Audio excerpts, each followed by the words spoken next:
Hello, this is Lisa LaRose here on Connect to Love on PRN-FM, and I want to welcome to the show Michael J. Russ. And also, we have some wonderful new listeners from the Netherlands and Israel and the United Kingdom and Canada and Russia and St. Vincent and the Grenadines and also Ireland as well. So I want to welcome you all along with Michael to Connect to Love here on PRN-FM. It is so delightful to have you join us, and we're so grateful and so honored that you do. And Michael, how are you today?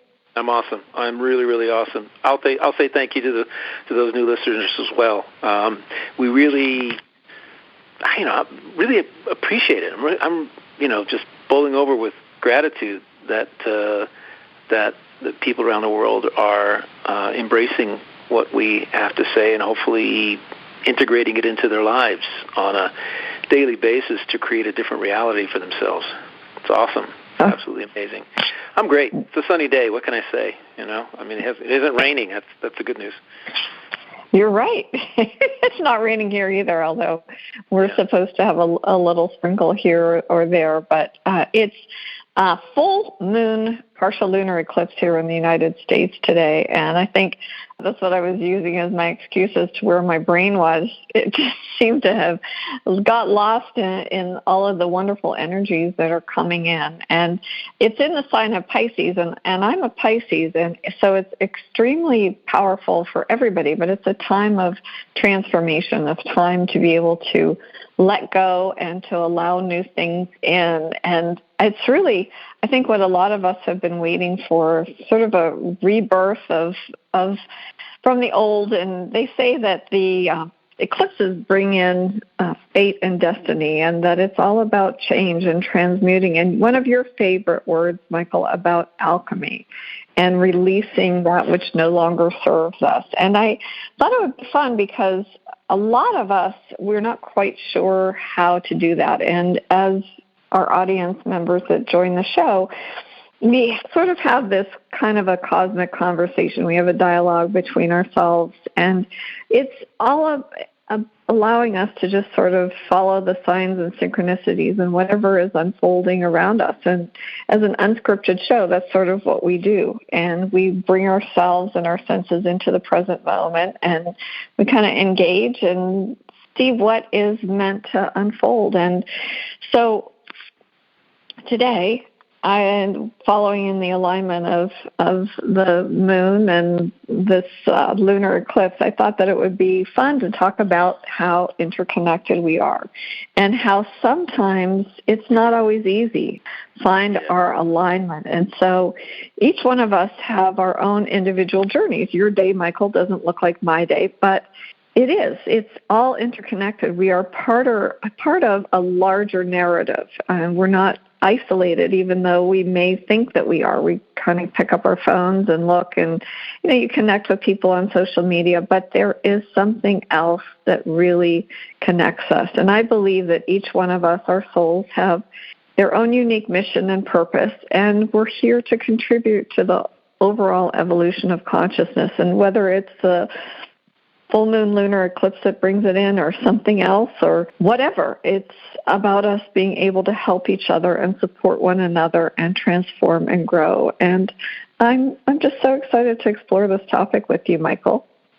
I am too. When you said that, you're talking about, as you were saying, support each other. I was writing the word support on my little notepad because what was going through my mind was I was jumping back 50 years and thinking about, before cell phones and the digital age, what did we do? We formed nucleuses. We formed a nucleus of people. It was sort of a necessity. We 1, 2, 3 people, 4 people that we were connected with, we were on the same wavelength, vibrating on the same frequency, seeking the same things in life, moving forward in a direction that was very similar.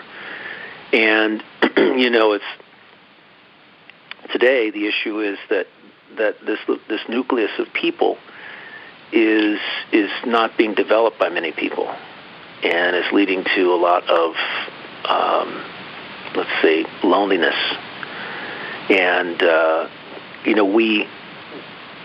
something I was writing today on this new website, michaelstrauss.com website I'm developing, is something simple that we talk about all the time.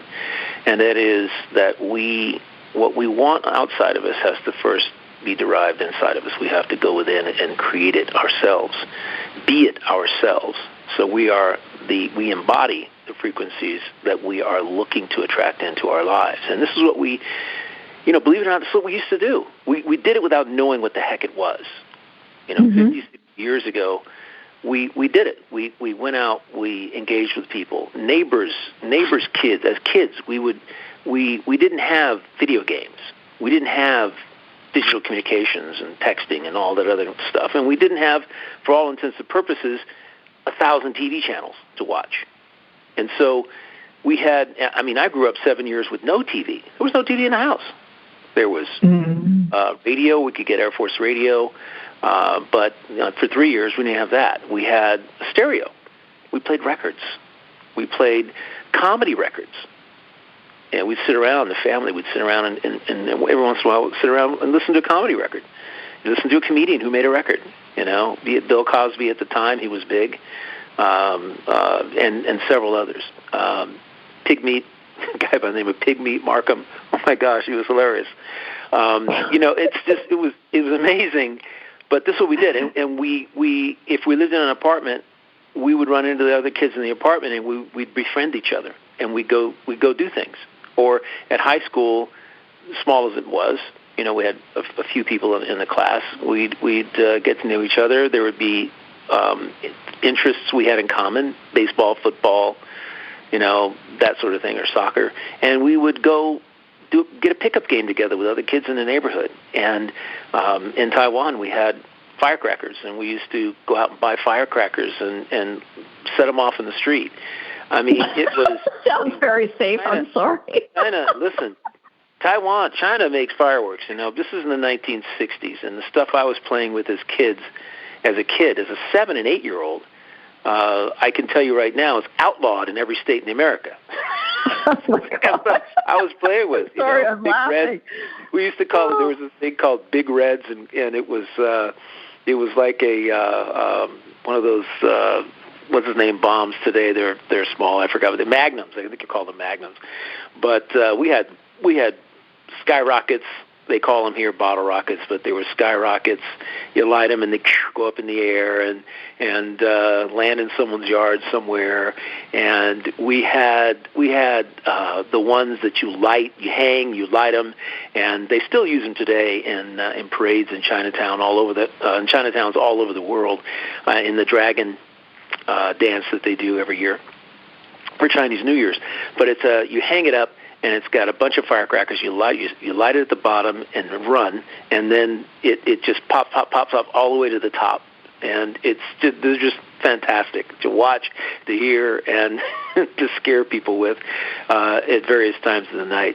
But I got to tell you something. I'm going to tell you this cool little story that could only happen in a foreign country where there were just a few Americans. And we lived in a compound in Taiwan in 1965 and 66 in Tainan, Taiwan, in the city of Chiayi, actually, on the coast. And it was the west coast of Taiwan. At that time, it was called Formosa. It wasn't called Taiwan. And the ritual we lived in 20-house compound, which also held the elementary school. So it was 20 houses in the neighborhood, and they were all officers' housing. They were single-story cinder block, so that typhoons wouldn't destroy them. Flat roof, they were impervious to everything, right? And we had one, and they had this ritual when you moved in. Very simply put, as soon as the first night that you stayed there, the first night you moved in, and it was the first night that you were in your home, at about 1 or 2 o'clock in the morning, the neighbors around you, everybody else in the complex, would go to all four corners of your house and make sure that they were outside a window. And they would hang these firecrackers. They'd hang them from the eaves. they'd hang these big firecrackers, and they'd have like 3 feet of firecrackers on them, right? And they would light them all at the same time, and it would make a holy racket, right? Going off outside your window, you would dive onto the floor, you'd get up out of bed, and you'd wonder, what the heck is going on? What's going on? These firecrackers are going off all around the house. It sounded like World War II at the time. And you'd wake up, and you'd go to the front door, what the heck is that? And everybody would say, hey, welcome to the neighborhood. And they'd have food and drink, and they'd come inside, and everybody would party until sunrise. That's great, though. You want to talk about, yeah, that's awesome. No, I was going to say, talk about the power of community. I mean, that's exactly what we're talking about. You know, that was their way of welcoming you, and what a great way to welcome you. I mean, you know, you always say that, like, it's better than a parade. Yeah, everybody came in. Everybody got. It didn't matter whether they had to go to work at 8:00 in the morning or 7. They just came in, and generally it was on a weekend. They come in and I mean, it was just such an amazing welcome, you know, not just lighting them, but everybody came in and everybody introduced each other, and everybody found out about each other in the neighborhood. It was a community because, hey, you only have each other to depend on, you know, and sure. So it's something that is amazing. Here I am in my like a rite of passage. 6.5+ decades, and this is the kind of stuff I remember. And you wouldn't do that with. I mean, I can't think of another place where something like that would occur, because most people live on streets and don't know who the neighbors are, you know, today. And because there's transients, there's people coming in, there's people going. Some people have kids, some people don't. The people who don't have kids don't generally associate with the families that do have kids, and the families that do have kids associate with families and other families that have kids. So there's this whole thing. Someone's older, someone's younger, somebody's retired, somebody's, you know, I mean, everybody's coming from a different generation, and at that particular point, everybody was of the same age. However, it's and several families got together, you know, on the weekends, and we went out to the beach together. The kids played together, that sort of thing. So it was a different time. It was a different place. Now the question is, how do you create that sense of that? How do you develop that nucleus of 2 to 3 people that you can call upon, not to complain, not to whine, not to moan, not to be a victim, it's just, how can you, people that support each other. I've always said, if you've got 4 or 5 people in your life that you can call and you can talk about things, that you can talk about your aspirations, talk about what you're doing in your life to move forward, maybe ask them what they do in this circumstance, you know, kind of share with them, and without judgment, without any kind of a controlling mechanism where, you know, they're like, oh, you should do this, you know, just somebody you can bounce ideas off of. At least one person is awesome. Because you know that, and I will tell you this personally in my life, my sister's one of the people that I have like that. She's in that nucleus of people. We talk to each other about what we're doing, the creative stuff that's going on, and a couple of other friends. And it's the coolest thing. It's somebody that you can call and you can connect with them in a way that you can't connect others. It's a vulnerability-free, judgment-free zone. You know, and you know that they're not going to make fun of you or laugh at you. They'll laugh with you, you know, and they'll tell you, be honest enough to say, not out of fright or fear for you, or worry, but out of, did you think that through? You know, did you think about this? Did you think about that? You might really want to do that. Hey, do it if you want, because it's your life. However, you know, you might want to think, did you think about these couple of things along with it? Or I had somebody who, I know somebody who could help you with that. You know, that kind of thing. And, you know, it's just it's a powerful thing. The nucleus of people is a power. And then that nucleus is going to be in a state of transformation. Because over the years, people go off and they do things. People change. Their frequencies change. And as those frequencies change and no longer match yours, they'll drop out of your life, and other people will come in whose frequencies do match yours. That's the way it works. To be lamenting and sad and unhappy because you no longer have a friend you had from childhood, I wouldn't even know what that's like, because I had, 8 different childhoods and places. I understand. Yeah, you know what I'm talking I know. About. Most people have one. So, always the new kid, yep. Yeah, always the new kid, and I loved it.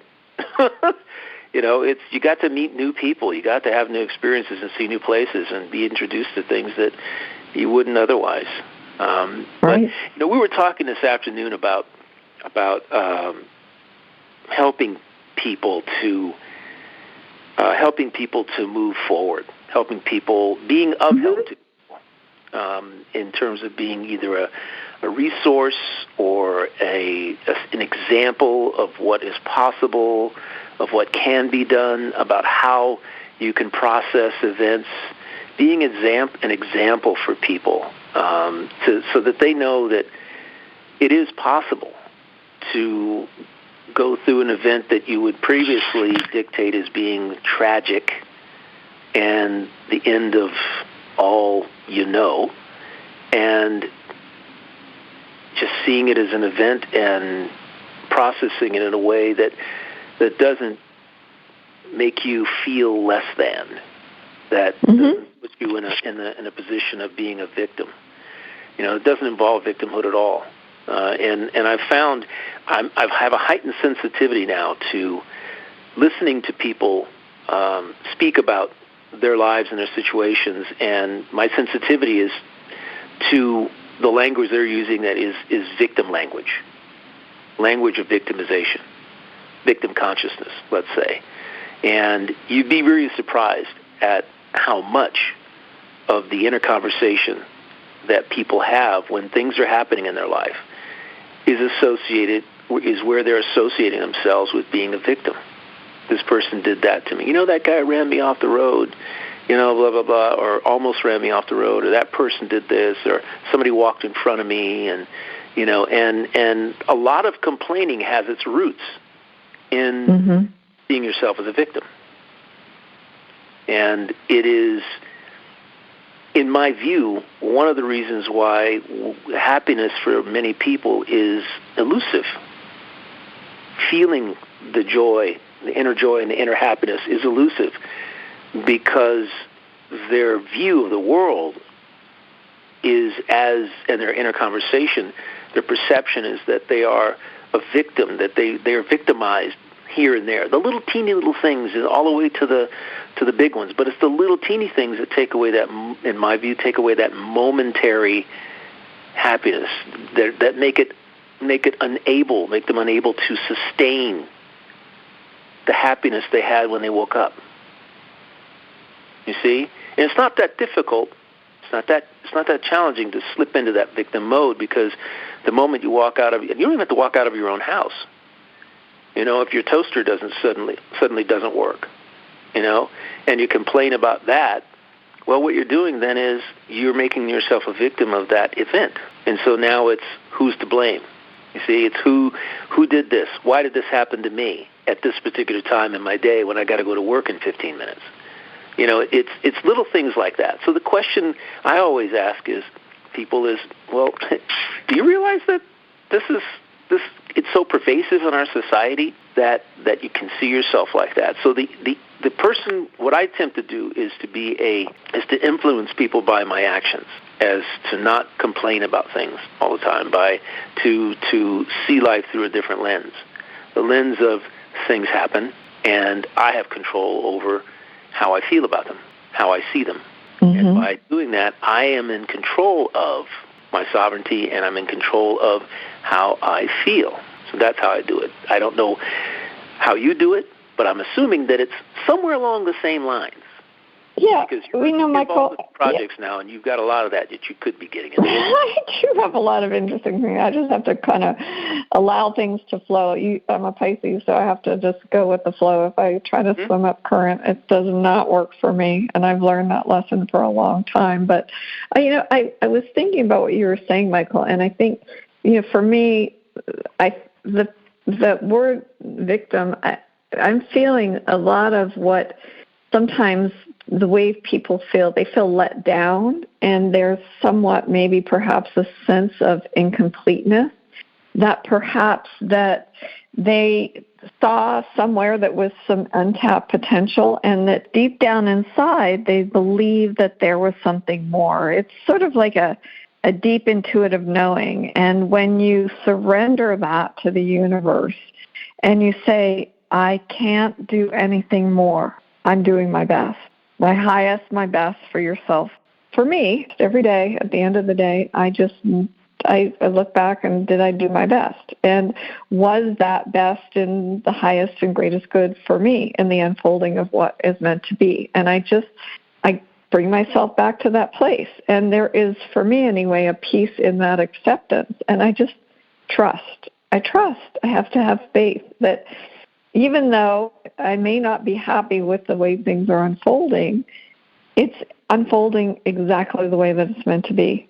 And when I try to pull myself out of alignment with that, it pulls me further away from my peace. And so I was thinking about when you were speaking in the Hawaiian healing, and I studied with Harry Jim, who's a Hawaiian kahuna, and I was so blessed to participate in lalima. And basically a lalima is holding space for somebody. We would practice lalima. Somebody would be on the table, and there'd be somebody at the head and somebody at the feet, and if we were lucky, two people on either side.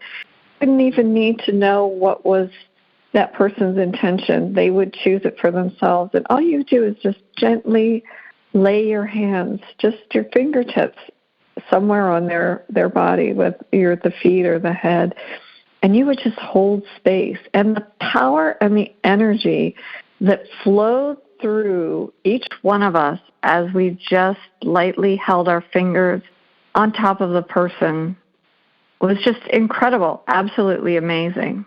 And we all got an opportunity to be on the table receiving that honor of holding space.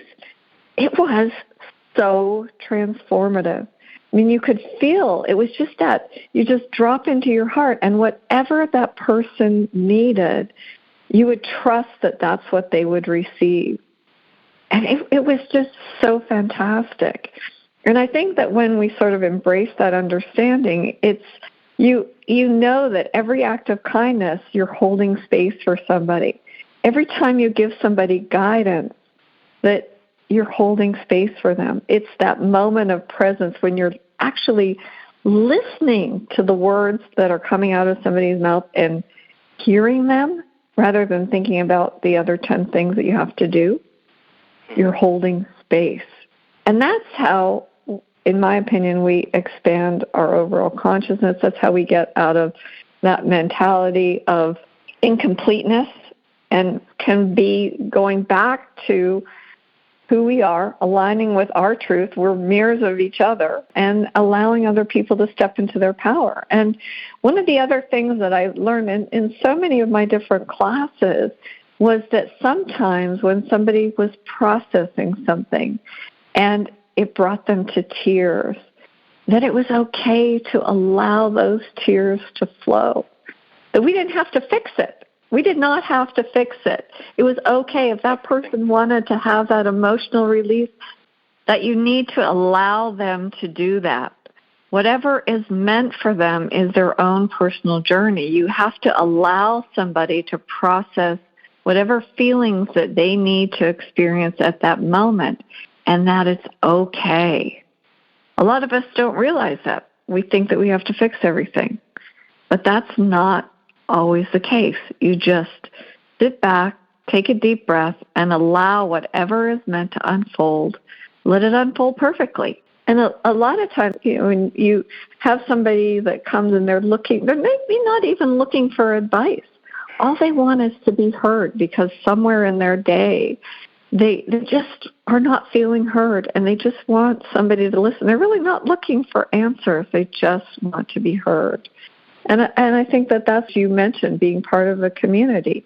And it's that moment of presence that we share that expands all of our consciousness. It's just magnificent. Amazing. That is amazing. I love that. Another great Hawaiian technique. It's just lalimas. Yeah. Mm-hmm. Sure. indigenous peoples are full of very, very simple yet powerful, incredibly powerful tools like that. And it's interesting, I would say, for me, I would just give someone a hug. Just hold on. That's holding space, sure. Yeah, just hold on. Don't say anything. Don't do anything. Just hold on to them and let the energies flow. And that's and not saying anything. You know, I mean, sometimes that's all we need is to just hold space.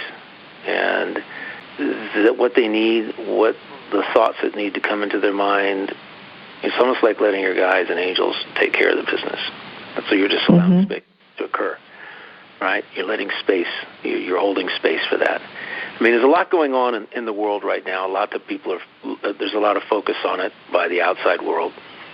And we've got listeners from all over experiencing all kinds of different things.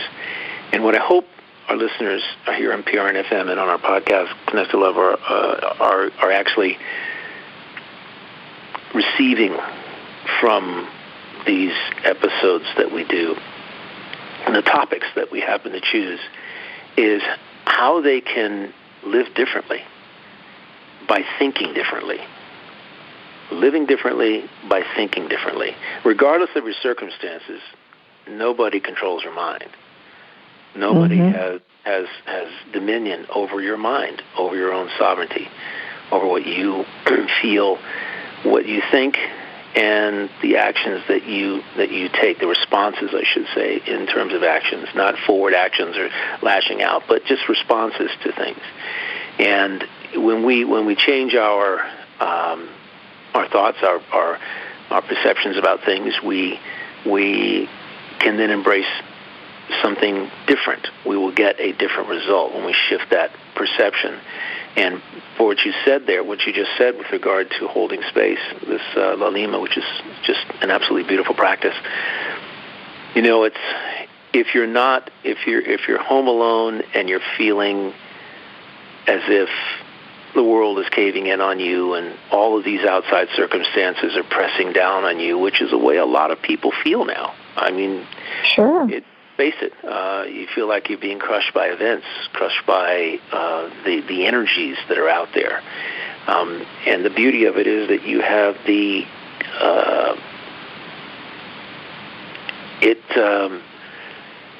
it's just one of those. It's if you're home alone, you can actually sit, and if you have a pet, you can hold space with your pet.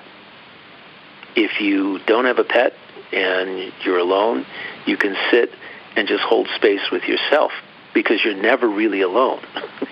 There's a guide right next to you. There are non-physical beings that are literally right there with you, and you can hold space with them, with the energies that they put out, the healing energies that they're giving you. They're with you all the time, looking to do that. And you're like, come on, ask me, please. You know, hold space with me. You can't hear it, but that's really what's there. And you know, that's obviously a belief system that once you embrace it, everything you live a different way. Suddenly, the loneliness that you felt, which could be attached to exactly what you said, feeling incomplete. I don't know. I just thought about that connection now. What do you think about that? You know, Michael, as you were speaking, and it's so, I mean, I will definitely tell you that was probably Jeremiah guiding you down this path, because I just started listening to R.J. Spina's book, Accessing Consciousness, and I was painting yesterday, so I put it on and I was starting to listen to it. And he was speaking about his experiences as a young man at the age of 24.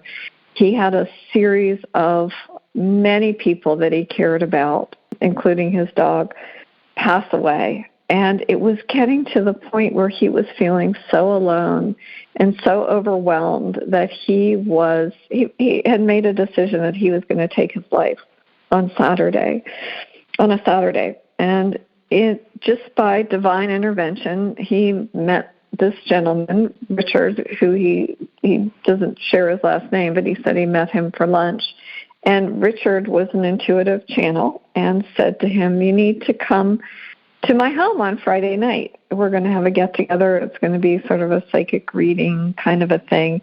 And for whatever reason, I guess he decided, well, it's going to be my last night alive. I may as well join this group of individuals. And he was the last person to receive a reading. And the one gentleman that came through from the other side for him was his uncle, who he felt so close to. And he was very skeptical. And he said, well, this gentleman, Richard, said to him, well, he's wearing a cowboy hat, and he described other things. And he said, well, if it's really him, what did he give me for my, I apologize, I don't remember what year it was, whatever birthday.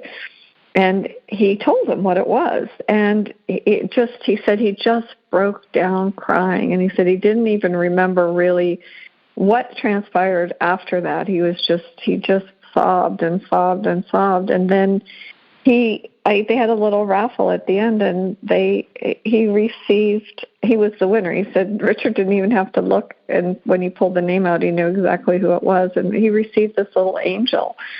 And the next day, he had a gun, and he was still going to go through with his plans. And he said all of this vibrating and all these other things started happening. And he said, well, he started speaking to his uncle. He said, if this is really you, then give me a sign. Everything stopped. And he said at that point he knew that he had greater work to do on this planet.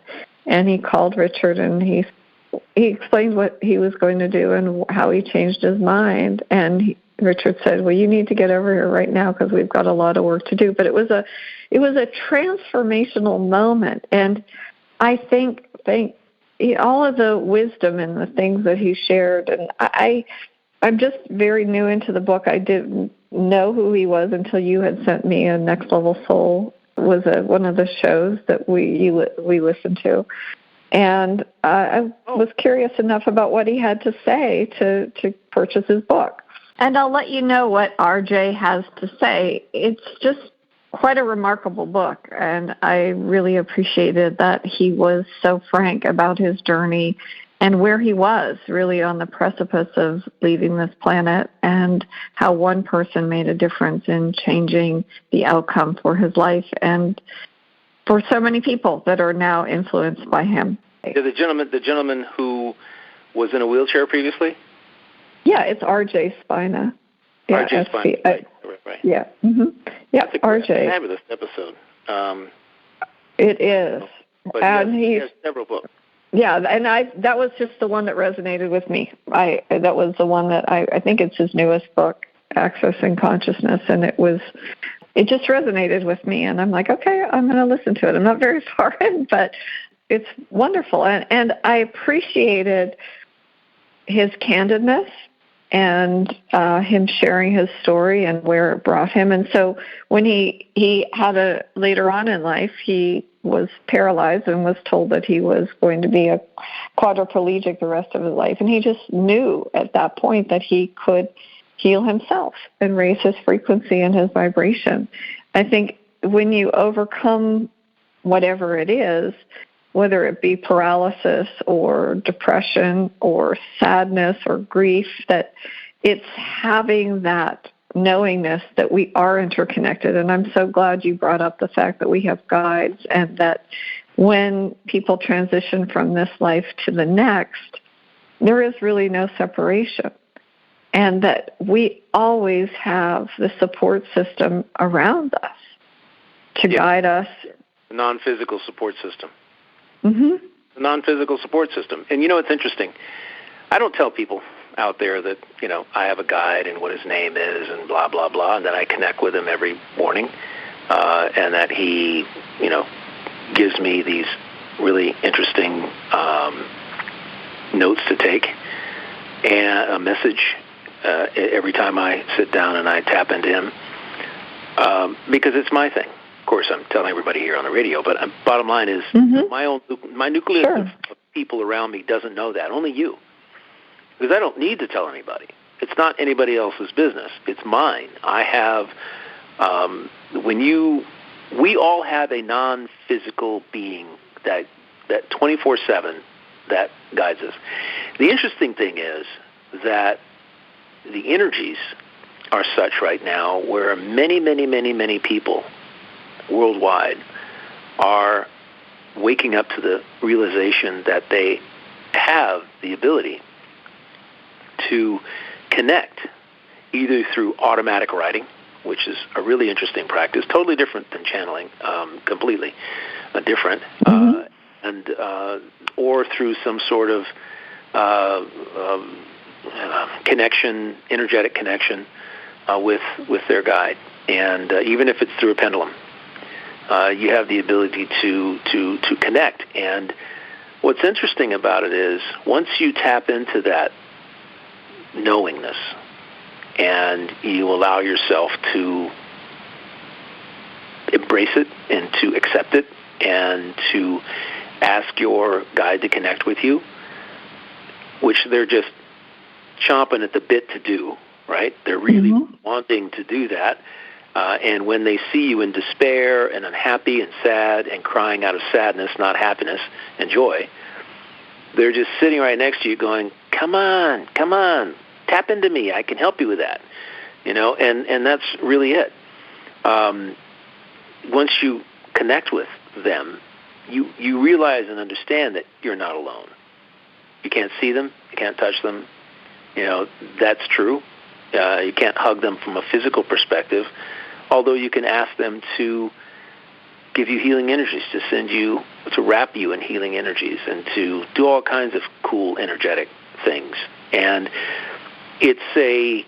that knowingness kind of, it shifts you. It shifts your thinking. And I know you know this, and everybody we know that is connected to their non-physical being understands that the power that they have and how different it makes you feel, and that's really what it's all about. I mean, I've been in business for the last 40 years. And that business is very 3D fear and greed related. It operates on fear and greed in any given moment. It's fear and greed, and the only way for me to deal with that is to process that, is to understand that that's what drives people, fear or greed, and that I do not want to step into that arena. I choose not to get caught up in that and understand that that is momentary, and it's also fragmentary, quite frankly. But when I sit down in my office chair and I deal with what's going on, I read things, and there's always an underlying motive. It's either to elevate fear or greed within you. In other words, all media seeks to get a rise out of you, to a rise of emotion, one way or the other, because that's the way that they get to control you. And people do the same thing, bypassing thought viruses that are negative. Thought viruses are inherently negative. When someone tells you that that'll never happen, or that won't occur, and you start believing that that's the case, like this gentleman who AJ Spina. RJ. Sorry, RJ. Yeah. My apologies. RJ Spina. Okay. When somebody told him that he would never walk again, okay, that's a thought virus. Sure. The doctor tells you it isn't going to happen. When the gentleman who had pancreatic cancer went to his doctor, his doctor told him, you got pancreatic cancer. There's a 95.5% rate of death in 3 months. And he looks at him and he goes, I'm the 4.5%. Is that 4.5? 95.5. Yeah. So I'm the 4.5%. Right? I'm that. And he actually was, and wrote a book about it called The 4.5%. Wow. I'll have to check it out. Sounds amazing. This was somebody, by the way, he and his wife, that Glenn Brooks and I interviewed. Wow. I would only hope that I still have that interview, but on my computer. But it was somebody that he had called them, and it was, I think Dr. Nicholas Gonzalez had talked about this gentleman too. And the fact that Nicholas Gonzalez was, for those people who don't know it, he's passed on, but he was a doctor who handled cancers that for most people were a death sentence, pancreatic cancer being one of them. He was a specialist in that area. And he was very big into helping people see that the course of their treatment to move past whatever it was that they were dealing with, pancreatic cancer or stage 4, whatever, it was that their mind, that their attitude towards it, their perceptions about it, were going to be the driving force behind how they healed and whether they healed. It's pretty amazing for a doctor to do that. And he would have 2-hour interviews with people to discover how into their own, where their heads were at. He wanted to know. And literally he told us, he said, if I come across a patient that's not willing to embrace the fact that they're the one in control of the show, if they just wanted drugs to get rid of it or something else, but they weren't willing to change their thought patterns, their perceptions about it, I wouldn't take them on as a patient. Right. I'd send them to another doctor. If they were just looking for drugs or some sort of new treatment or some kind of... So understand that even if the drug could cure you, if you yourself have the perception that what you have is going to kill you, the drug won't matter. Right. You must believe. You must have the perception that it is working, that it is possible to heal, that you will heal, that you are healed. Got to put the cart before the horse here. And we keep saying that. And the feelings have to correspond with that. Your feelings have to correspond completely with it. And because your perceptions drive your feelings and your inner conversation. Everything has to be aligned perfectly for you to move through it.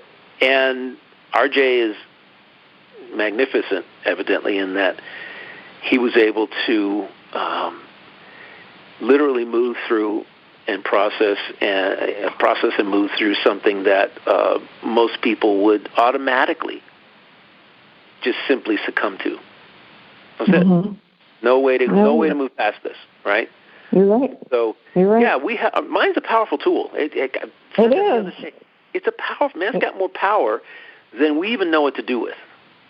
We don't know it. And everybody that I'm listening to now, including R.J. Spina, it's what they're telling us is that our minds are extremely powerful. They're a tool we have no clue how to really use effectively. Right. And it's just now, a lot of this is how consciousness is happening. I mean, think about Veda Austin and water. I mean, your mind has the ability, your mind, your thoughts, your perceptions, your feelings, and they have the ability to impact the molecular structure of water. I mean, that's just simple stuff. It's basic, right? You have the ability to give memory to water. Water has consciousness, and you have the ability to impact water in a positive or negative way. And that is, people just got to wrap your mind around that one. But for those people, Veda Austin, it's spelled Veda Austin, Austin, Austin, Veda Austin. She's got a great video on her website. She's carrying on the work of Dr. Emoto, which is correct. She's gone way past the work of Emoto. Emoto was for sure absolutely brilliant. He was brilliant, and the forefather of this water has consciousness theory, which is not really a theory; it's reality. And we are, as somebody said they disputed. We're not 97% water. We're 90% water. You know, we're 90% water. Our bodies. Yeah, we should be. I know for sure. Our brains have water running through it. You know, and everybody it looks at the physicality of muscles and your tendons and your ligaments and your brain and brain matter and all of that, and say, listen, it's very, very simple. And Emoto was the first one to kind of tap into this. That I loved him. He's amazing. Your thoughts impact the quality of your body's water. Absolutely. In a nutshell. Thoughts, feelings, and emotions, for sure. And the externals. And, he would take music, something that would be by Bach or Beethoven, and it would make a beautiful crystal. And then he would take other things that were the opposite of positive words. I don't even want to say them here on the air. And they wouldn't even form a crystal. They would not form a crystal. Yeah, simple stuff like hate. Hate, sadness, anger, depression. They all impacted the water in a negative way, where they wouldn't form a crystal. It was a deformed mess, right? And I challenge any of our listeners to look at any of either Veda Austin's or Masaru Emoto's work. I think he has 4 or 5 books out. I know I have 2 or 3 of them myself. I do too. Look at that work and not be changed by it, not be impacted in a positive way by it, understanding that when you talk badly about yourself, you are literally impacting the fluids in your body, the molecular structure of the fluids in your body.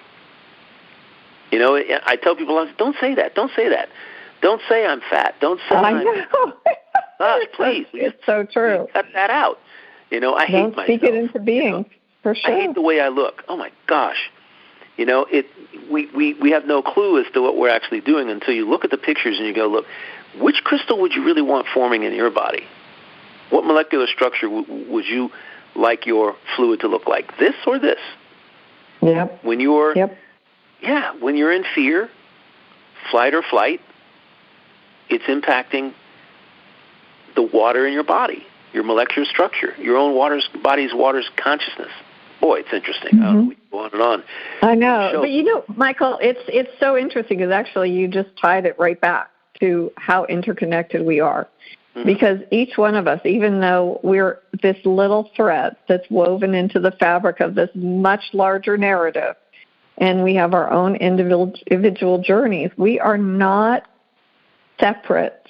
We are all together. And each one of the souls, Nicholas Gonzalez that you mentioned, Dr. Emoto, Harry Jim, Michael J. Russ, Lisa LaRose, every one of our audience members came into this life with their distinct mission.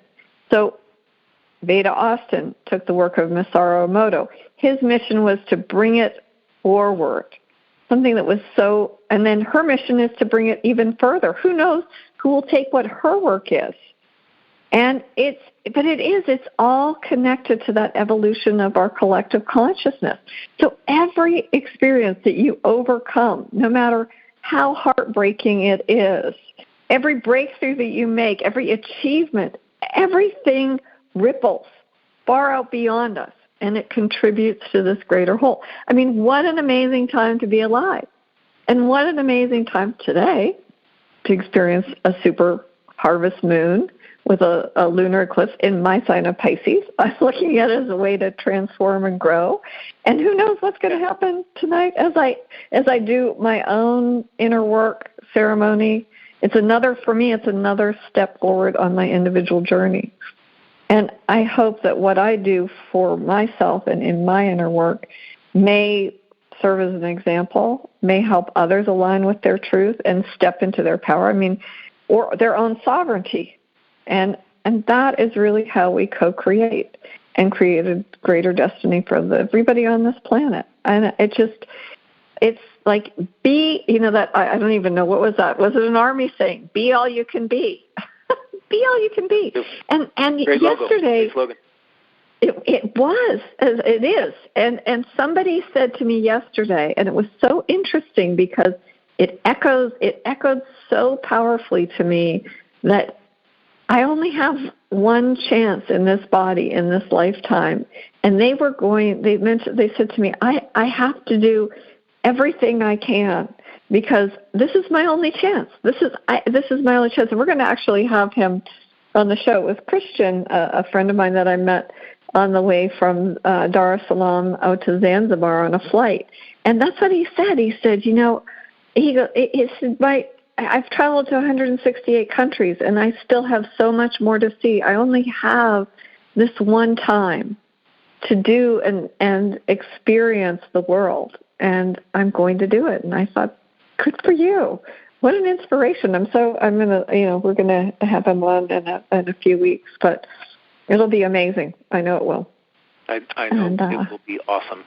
I can't wait to speak with him and have him tell us some personal anecdotes about his life story, because it is something that is truly amazing. He's living a truly amazing life. But somebody said the other day, I don't know where it was that I heard it, that we as humans sit around and moan and complain about what we can't do instead of actually doing what we can. Mm-hmm. And it ties back to the concept of manifestation. When you put yourself in a position where you are resonating the frequencies of what it is that you know you can do, when you're already there, that when you feel it in every bone in your body, every fiber of your being, you feel yourself being there already. Then the forces, your higher self, your guide, hey, they're there to make the how happen. It may not happen exactly the way that you had that you're pushing it to occur, and you have to literally release your attachment to how it comes to you. How it comes to you, what form and what time, right? That's the magical key, because everybody wants it now. Most people are living from impatience. However, mm-hmm. What's amazing about it is that it does happen. I've been using this for, 40 years, this process, to make a living for 40 years, believing and knowing that it's already occurring, that it's happening for me. And I don't concern myself with the how. I just sit down at my desk and I read and think and be, positive about the way that I go about things. And I find it, it's interesting because what the tendency is as a human being to do is to say what you want, and then through your inner conversation, your doubts, your thoughts, your feelings, you literally squash it. You literally drive it away from you by your doubts and fears that it will never occur, hasn't occurring fast enough. Oh, why didn't it do this when I wanted that? Because you put such limitations on it that you don't allow the opportunity for something better to manifest for you, to come along for you. Mm-hmm. You say, I just want to get out of town. I just want to get out of town. I just want to go somewhere, right? That's different than I want to go to that city. I want to stay in that hotel. I want to eat at that restaurant. And that's the limitation of your want, of your desire, right? What if you get an opportunity to go there because somebody is going there and they said, I've got a ride, we've got an extra room. It's not at the hotel that you wanted, and then we're going to eat at so-and-so. It's not the restaurant that you wanted, but technically you are there, right? Are you going to get upset mm-hmm. because it's not that hotel, that restaurant, eating that particular food? Maybe what you're going to experience is 100 times better. So we have to allow ourselves to do that. When Sandy and I go on trips, we might want to eat at a specific restaurant, so we'll make a reservation to eat at that restaurant. However, the experience that unfolds once we get into that restaurant is magical, because we allow all the width and breadth of what could happen to happen. Mm-hmm. I don't know what we're going to eat. I don't even want to look at the menu in advance. That's not, to me, that kind of wastes things, right? I don't know who we'll get a great waiter. I know that because we come in with positive vibes and positive energy. A great waiter, a great sommelier, a great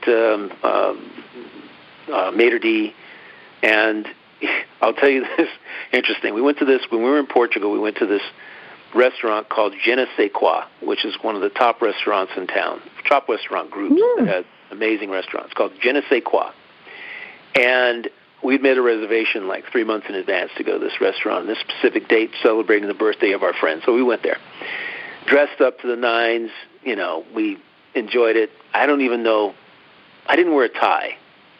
I didn't wear a suit and tie, but I did have a blazer on. I took a blazer with me. And so we went into this restaurant. We had an awesome waiter. We had an awesome sommelier. We tasted some wine. He poured that bottle of wine, and saying that it was going to open up and get better, it didn't. Oh, no. I told him, you know what? He says, how is things? I said, this wine's not cutting it. And he said, no problem. Boom. He said he had that wine and our 3 glasses and the bottle off the table so fast it was like a blink. He had another one back in another blink, and with 3 new glasses. And he said, why don't you try this one? And that one was a whole lot better, and we said, no problem, perfect. This is the kind of restaurant, by the way, the first one ever in my life that had no prices on the menu. First restaurant I've ever been to in my life. No prices on the menu. Order what you want, but you're never going to know how much it costs until you pay for it. so it was wonderful. That's why it's called je ne sais quoi. I don't know what. Hence the name, right? Hence the name. Yeah, je ne sais quoi. We enjoyed it. We had this great time in a couple hours, and I went to the restroom, and I found out that downstairs was this cheese bar, charcuterie cheese bar, that they had downstairs that also served the full menu of the restaurant upstairs. And I went down and I befriended the maitre d' down there, and I said, hey, we're upstairs and we're going to have to be done with dinner in about 15, 20 minutes. Can we come down here? He says, oh, yeah. Can we bring our port down here? Oh, yeah, certainly. Do you have a table for us? And there was one table left, just inside on the left, a 4-top. And he says, I'll give you this table. And the moment he said that, and I said, thank you very much, 2 couples came up. 2 couples came in and said, can we get a table? And they said, what about that one? And he looks at me and he points to me and he goes, oh, he just took that one. We just saved that one for him. And they looked at me like, who the heck are you? I said, well, I'm me, baby. I'm me. So I went upstairs and we came down and we sat there for a little while. And it was really interesting. I mean, and this guy was so cool. His name was Victor. And I'm going to remember him because we're going to go back there in a year. And we're going to eat at this restaurant again. Because he was so amazing. But you see, what I firmly believe in, though, is that I will be taken care of. In whatever way, in whatever fashion the universe sees fit, based on the frequencies that I'm putting out.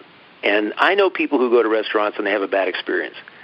And I know that in many cases when I talk to them about it, they have a preconceived idea and a notion of how they think it should go. And if it doesn't go exactly to the specifications they've laid out in their perceptions, then they're not happy. And I'm like, these expectations they have that are constantly not being met, because they shouldn't have any expectations to begin with. And that's the way that you get better than you would have expected had you laid out expectations of what you want. And it happens all the time, by the way. It happens a lot. You're right. You're right. And that's exactly what it is. And this is what I learned many years ago in my teachings with one of my first spiritual teachers. When you ask for something, always add, bring me this or something better, because there can be something far grander, far more amazing than what we can even imagine. And our guides, angels, all of the other beings are hooking it up. You're right. And that's the world that you walk in. Bring me this or something better. And it unfolds that way. And it is. It's tuning to those subtle cues and the messages that the universe gives you and sends our way and creates a different awareness. And it is even in that same space. Everything that you've learned, you can share with others so that they can transform and grow. And isn't that amazing?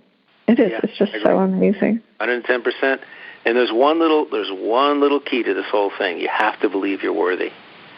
You have to believe you're worthy of the very best that the world and the universe can bring to you, that they bring to you. You've got to say thank you. Not, I don't deserve this, no, I can't take that, but, hey, I'm worthy. Thank you. I thank you so much. Be grateful that you get more, So anyway, we've got less than a minute, but I just want to know how you want to end this, because this conversation is something we could go on and on and on about. Because I think that you did it so well, Michael. I mean, the more that we align with our truth and really our embracing the understanding of our interconnectedness.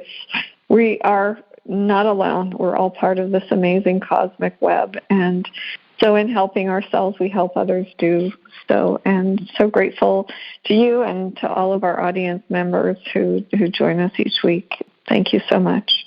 So appreciate it.